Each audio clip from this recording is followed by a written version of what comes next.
Hi hello everyone, welcome back to my channel. तो आज मैं लेके आई हूँ क्लास 6 के साइंस चैप्टर 18। चैप्टर का नाम है ठोस कचरा प्रबंध।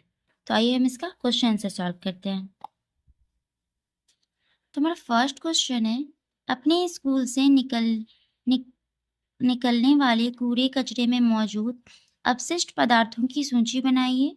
इसकी मात्रा कम करने के लिए और इसका दोबारा प्रयोग करने के लिए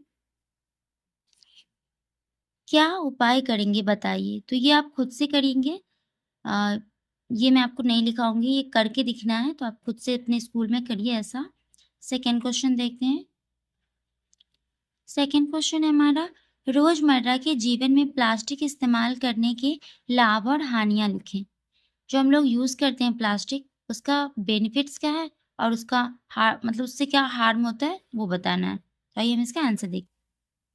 तो इसका आंसर है, रोजमर्रा के जीवन में प्लास्टिक इस्तेमाल करने के लाभ और हानियां निम्नलिखित हैं। पहले हम लाभ के बारे में बताएंगे कि लाभ क्या क्या है उससे। लाभ, प्लास्टिक बहुत हल्का और सस्ता होता है। दूसरा, इसे एक जगह से दूसरी जगह ले जाने में आसानी होती है। तीसरा, वर्षा के दिनों में प्लास्टिक से कोई भी वस्तु ढक देने से उसमें पानी प्रवेश नहीं करता है। चौथा है, ज्यादातर लोग प्लास्टिक से ही, तो बार लिखा गया है, ये एक बार ही होगा। ज्यादातर लोग प्लास्टिक से ही बने कुर्सी टेबल का उपयोग करते हैं क्योंकि इसका वजन लोहे या लकड़ी की अपेक्षा कम होता है। फिफ्थ है, प्लास्टिक के सामान अलग अलग डिजाइनों में उपलब्ध रहता है। अब है प्लास्टिक की हानियां। फर्स्ट, भारी सामान रखने से प्लास्टिक टूट जाता है। सेकंड है, फटने पर बेकार हो जाता है। थर्ड है, यह सस्ता नहीं है, यह सड़ता नहीं है। फोर्थ है, इससे जलाने पर वायु प्रदूषित होता है। फिफ्थ है, घर के कचरे प्लास्टिक की थैलियों में भरकर फेंक देने से जानवर कभी कभी कचरे के साथ साथ थैलियां को भी निगल जाते हैं, जिस कारण उनकी मृत्यु हो सकती है। तब हम नेक्स्ट क्वेश्चन देखते हैं। हमारा थर्ड क्वेश्चन है, कचरे के प्रबंध के लिए हम क्या क्या कर सकते हैं? इसका आंसर है, कचरे के प्रबंध के लिए हम 4 आर का उपयोग कर सकते हैं। ये 4 आर है क्या, वो समझिए। कचरा का प्रबंध, R1, R2, R3 और R4। तो R1 है मना कीजिए यानी रिफ्यूज। R2 है रिड्यूस, उपयोग कम। R3 है पुनः उपयोग, रीयूज यानी दोबारा इस्तेमाल करना। R4 है रिसाइकिल, पुनः चक्रण। तो R1 क्या है? R1 मना कीजिए रिफ्यूज, प्लास्टिक की बनी थैलियों एवं सामानों का उपयोग के लिए मना करना चाहिए। R2, प्लास्टिक की चीजों का उपयोग बहुत ज्यादा जरूरी पड़ने पर ही करना चाहिए। R3, जो सामान दोबारा इस्तेमाल में लाया जा सके उसे फेंकने के बजाय फिर से उपयोग करने की कोशिश करें, वेस्ट ना करें। R4, हम ऐसे वस्तु का उपयोग करना चाहिए जिसका पुनः चक्रण किया जा सके। तब मैं आपको बताऊंगी नेक्स्ट क्वेश्चन में कि ये पुनः चक्रण एक्चुअली में होता क्या है। हमारा फोर्थ क्वेश्चन है, पुनः चक्रण का अर्थ स्पष्ट कीजिए। जो मैंने अभी आपसे बताया, तो इसको मैं एक्सप्लेन करती हूँ कि क्या होता है। तो ये हमारे फोर के आंसर।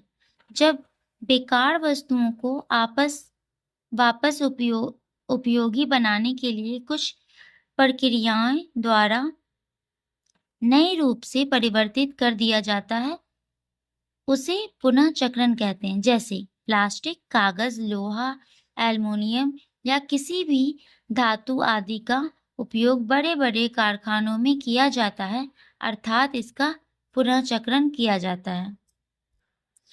ये हमारा फिफ्थ क्वेश्चन, पॉलीथीन का बहुत ज्यादा उपयोग करने से हमें किस प्रकार की समस्या का सामना करना पड़ रहा है? तो ये है उसका आंसर फिफ्थ का। पॉलीथीन का बहुत ज्यादा उपयोग करने से हमें निम्न प्रकार की समस्याओं का सामना करना पड़ सकता है। नंबर 1, ज़्यादातर लोग पॉलीथीन को उपयोग करके घर के बाहर फेंक देते हैं और जहाँ भी उसे फेंका जाता है वहाँ की ज़मीन बेकार हो जाती है, क्योंकि पॉलीथीन कभी भी गलता नहीं है। कभी-कभी तो पॉलीथीन को जानवर निगल लेते हैं और जिससे उनकी मृत्यु हो जाती है। सेकंड है, कभी-कभी ये पॉलीथीन बहकर नालियों तक पहुँच जाती है और नाले को जाम कर देता है और गंदा पानी सड़कों पर बहने लगता है और इसी पानी से विभिन्न प्रकार की बीमारियां फैलती हैं। देखते हैं नेक्स्ट क्वेश्चन अब। तो 6 क्वेश्चन है हमारा, आप पॉलीथीन के अत्यधिक उपयोग को कम करने में कैसे मदद कर सकते हैं? तो इसका आंसर है, हम पॉलीथीन के अत्यधिक उपयोग को कम करने में निम्नलिखित प्रकार से मदद कर सकते हैं।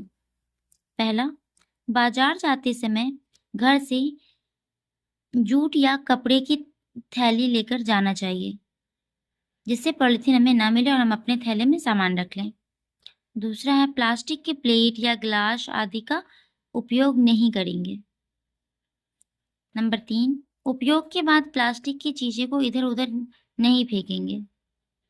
4 है, खाद्य पदार्थ को रखने के लिए प्लास्टिक की थैलियों का इस्तेमाल नहीं करेंगे। 5 है, हम पॉलीथीन को कभी भी जलाएंगे नहीं, क्योंकि जलने से इससे हानिकारक गैस निकलती है जो हमारे स्वास्थ्य के लिए हानिकारक होती है। उसका स्मेल भी बहुत गंदा होता है। तो आइए हम नेक्स्ट क्वेश्चन देख रहे हैं। निम्न कथनों में सत्य के सामने सही और असत्य के सामने गलत का चिन्ह लगाएं। गलत वाक्य को सही करके लिखें। नंबर 1, कचरा के कारण वायु, जल एवं भूमि दूषित हो जाता है। सही है, वो सत्य है। पदार्थ इसका विघटन आसानी से हो जाता है, जैव विघटन पदार्थ कहलाते हैं। ये भी सही है। पदार्थ जिसका विघटन आसानी से नहीं हो सकता है, जैव अविघटनीय पदार्थ कहलाते हैं। ये भी सही है।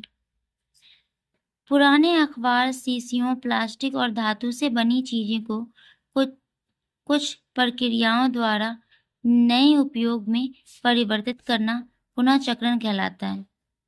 ये भी सही है। आई होप कि आपको मेरा वीडियो अच्छा लगा होगा। तो इस तरीके से मैंने ये पूरा बुक कंप्लीट किया है। तो हमारा साइंस पूरा कंप्लीट हो गया आज। मिलते हैं नेक्स्ट बुक में, तब तक के लिए बाय बाय।